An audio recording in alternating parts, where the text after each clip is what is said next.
The tension in the air was like a living thing as we waited for the Volturi's arrival. They'd sent word that they were checking in, but we all knew what that meant. The Volturi didn't come for friendly visits, they came to intimidate, to remind everyone who held power. And this time, with Bella here, it felt as though something greater was at stake. She stood at the forefront of our group, her stance unyielding, her gaze cold and fierce as she watched the shadows in the forest. When the Volturi finally appeared, they emerged slowly, deliberately, their movements calm and measured. Arrow led them, flanked by his guards, his face wearing that familiar smile, one that looked cordial, almost pleasant, but carried a chilling undertone. He approached with an air of superiority, as if he'd already won some invisible game. "Bella," he greeted, his tone smooth and even, but I could see his gaze flicker with a hint of wariness. "It has been a long time." Bella's lips curled into a faint, humorless smile. "Not long enough," she replied coldly. Her voice had an edge that cut through the silence, filled with centuries of disdain.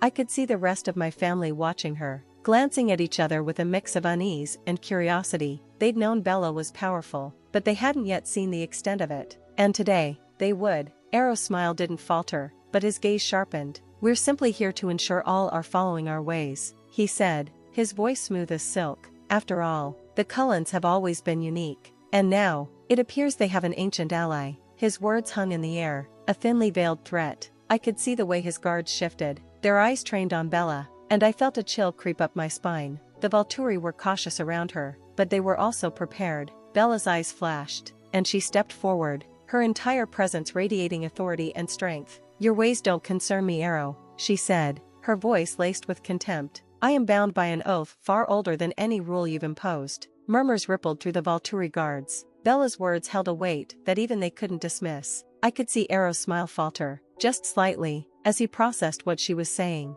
but he quickly recovered. That same smile plastered back on his face. "Ah, yes, the old oaths," he murmured, feigning indifference. "But surely, you understand that times have changed. The world has moved on." Bella laughed, a low, dark sound that held no warmth. She took another step forward, and I could feel the energy radiating from her, a deep, ancient power that seemed to shake the air around us. "Those oaths are as binding now as they were then," she replied, her tone as cold as ice, "and they forbid you from imposing your rule on those I protect." Her words silenced even Arrow, and for a moment, there was nothing but the sound of the forest around us. The Volturi guards looked at each other, clearly unsettled, and I could sense the tension in my own family as they tried to process what Bella was saying. This oath wasn't just a promise, it was a shield, an ancient protection that even the Volturi couldn't ignore. Arrow's expression hardened, the charm slipping from his face. "You tread a dangerous path, Bella," he said, his voice low. "We cannot be bound by the past forever." Bella's gaze was unflinching,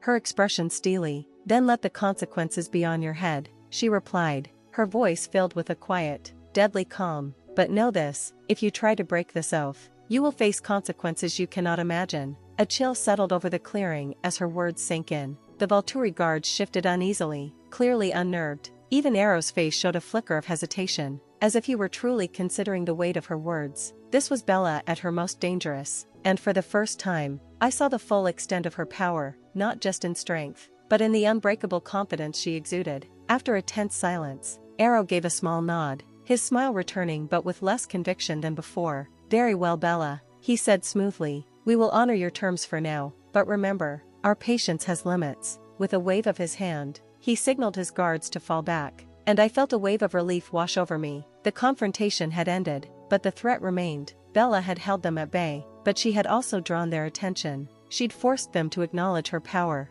and in doing so, she'd painted a target on herself and on all of us. As the Volturi retreated into the trees, Bella turned back to face us, her expression unreadable. Carlyle stepped forward, his face a mask of worry and confusion. "Bella," he said gently, "what exactly did you just invoke? What is this oath?" Bella hesitated, glancing at me before she spoke, as if gauging how much to reveal. "It's an ancient oath, one that binds me to protect those I choose," she explained, her voice steady. "As long as I honor that oath, no one, not even the Volturi, has the right to impose their will on those I protect." The family looked stunned, each of them processing her words in silence. Carlyle seemed the most troubled, his expression filled with a mixture of awe and concern. "But Bella, you've made yourself an enemy of the Volturi. You know they won't let this go." Bella nodded, her face hardening. "I've been their enemy for centuries," she replied, her tone unyielding. This is nothing new. Jasper, who had been watching her closely, stepped forward. But now they'll see you as a direct threat,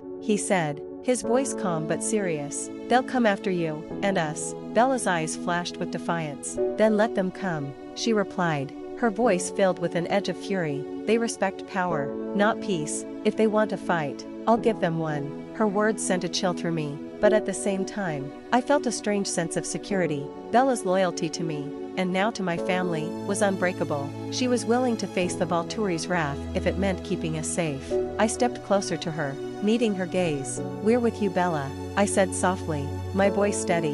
Whatever comes, we stand with you. Bella's expression softened just slightly as she looked at me, a silent acknowledgement of the bond between us. I knew she wouldn't say it, but in her gaze, I saw the depth of her loyalty, her willingness to protect me at all costs. It was a rare moment of vulnerability, one that she reserved only for me. Carlyle, however, looked deeply troubled. Bella, I understand your loyalty, and I'm grateful for it, he said carefully, but I'm afraid you've drawn attention to us that we may not be able to handle. If the Volturi retaliate, we may not survive.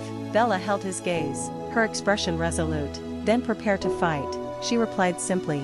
Survival isn't guaranteed, but as long as you're with me, we stand a chance. Her words hung heavy in the air, and I could see the doubt and fear in my family's faces. We had always chosen peace, had always strived for coexistence, but now, that peace was slipping away. Bella's way was brutal, but it was the only way forward. Edward was the first to speak, breaking the silence. If we're going to do this, we need to be prepared, he said, his voice firm. We need to know exactly what we're up against. Bella nodded, a flicker of appreciation in her gaze. I'll tell you what I know, she said, but understand that the Volturi won't stop.